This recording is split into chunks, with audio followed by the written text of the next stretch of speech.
යාළුවනේ BT video LK එකට ඔයාලව සාදරයෙන් පිළිගන්නවා. අද අපි වෙනස්ම අමුතු වැඩක් කරන්න යන්නේ. රබර් රැටයකින් රූම් පෙත්තක් හදන්න යන්නේ. එහෙනම් ඔයාලා මාව තාම සබ්ස්ක්‍රයිබ් කරලා නැත්නම් සබ්ස්ක්‍රයිබ් කරලා බෙල් අයිකන් එක ඔයාලා ප්‍රෙස් කරලා තියාගන්න. ලයික් කරන්න, කමෙන්ට් කරන්න. අපි වීඩියෝ එකට යමු.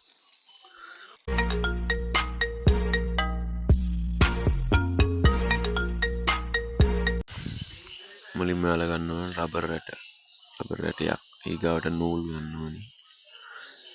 ඊගාවට ගන්න ඕනේ ප්ලාස්ටික් වලින් කපාගත්තු හරි එහෙම තියෙන පෙත්තක් ගන්න ඕනේ. ඊගාවට ඉරටු ගන්න ඕනේ. ඊට පස්සේ අපි දැන් වැඩේ පටන් ගමු. ඔයාලා මුලින්ම රබර් රැටේ මේ විදිහට මැට්ටෙන් පිලක් විද ගන්න ඕනේ. ඊගාවට උඩිනුයි යටිනුයි සමාන්තර වෙන විදිහට හිලක් විද ගන්න. හිල් දෙකක් විද ගන්න ඕනේ. ඊට පස්සේ ඇතුලේ තියෙන මදි සුද්ධ කරලා අයින් කර ගන්න ඕනේ. ඊගාවට තව ඉරට්ටක් අරගෙන ඒක මේ විදිහට අර සිදුරෙන් ඇතුළට රිංගවන්න. මේව ලූස් එකට තියෙන්න ඕනේ මේක. කැරකෙන්න.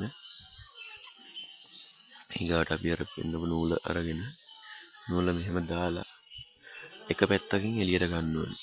එළියට අරගෙන අර ඉරට්ටට සම්බන්ධ කරගන්න. ඉරට්ටට ගැටයක් දාලා සම්බන්ධ කරගන්න ඕනේ.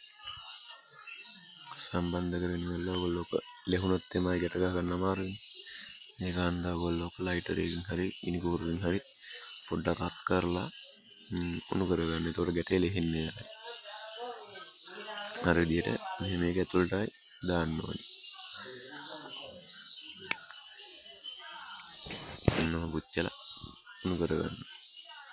උණු කරගෙන අර රබර් රැටේ ඒක ඇතුළට දාන්න. ගැටේ රබර් රැටේ ඇතුළට දාන්න.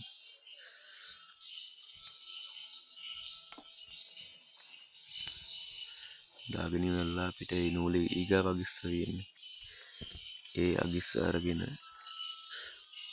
ඒ අගිස්සට අපි තව පොඩි ඉරටු කෑල්ලක් ගැට ගන්න. අපිට අල්ලන්න පුළුවන් සයිස් එකේ ඉරටු කෑල්ලක් ගැට ගහ ගන්නවා. ගැට ගහගෙන ඒකත් අර විදිහට පුච්චලා ගැටේ ලෙහෙන්නේ නැති වෙන්න හදා ගන්න. මෙන්න මේ විදිහට.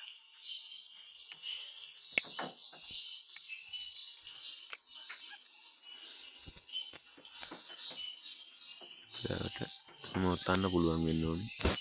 එතන විදිහට ගැට දිග තදකට ගහ ගන්න ඕනේ. ඊගාවට අපි අර ප්ලාස්ටික් වලින් කපා ගන්නවත් පුළුවන්. ඔය විදිහට රූම් පෙත්ත හදාගන්න. දැන් අපි රූම් පෙත්ත හදලා ඉවරයි. එහෙනම් යාළුවනේ අපි ගිහින් එන්නම්. වීඩියෝ එක බලවට ගොඩාක් ස්තුතියි. එහෙනම් goodbye.